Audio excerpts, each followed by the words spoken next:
बिस्मिल्लाहिर्रहमानिर्रहीम। आप लोगों को बड़ी खबर से आगाह करता चलूं कि एक बड़े लाखों रुपए कमाने वाले बिजनेसमैन ने अपनी पार्टी को छोड़कर तहरीक लब्बैक पाकिस्तान में शमूलियत इख्तियार की है। मुकम्मल खबर आप लोगों को पढ़कर सुनाऊंगा, लेकिन मुकम्मल खबर पढ़कर सुनाने से पहले आप लोगों से एक छोटी सी रिक्वेस्ट है। अगर आप लोगों ने अभी तक वीडियो को लाइक नहीं किया तो जल्दी से वीडियो को लाइक कर दें, और जिन लोगों ने अभी तक चैनल को सब्सक्राइब नहीं किया जल्दी से चैनल को सब्सक्राइब कर दें, ताकि आने वाली नई वीडियोस बर वक्त आप लोगों को मिलती रहें।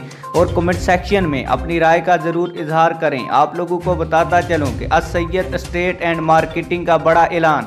यूसी कोकमंग तहरीक लब्बैक के उम्मीदवारों की मुकम्मल फ्री कैंपेन चलाने का ऐलान। इलाके की तरक्की और फलाह बहबूद को यकीनी बनाने के लिए तहरीक लब्बैक के फलाही कामों में मुकम्मल तावन का ऐलान।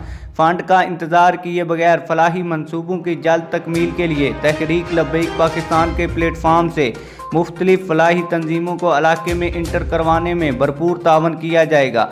आप लोगों की इस हवाले से क्या राय है? कमेंट सेक्शन में अपनी राय का ज़रूर इजहार करें। मिलते हैं किसी और वीडियो में। अल्लाह हाफिज़।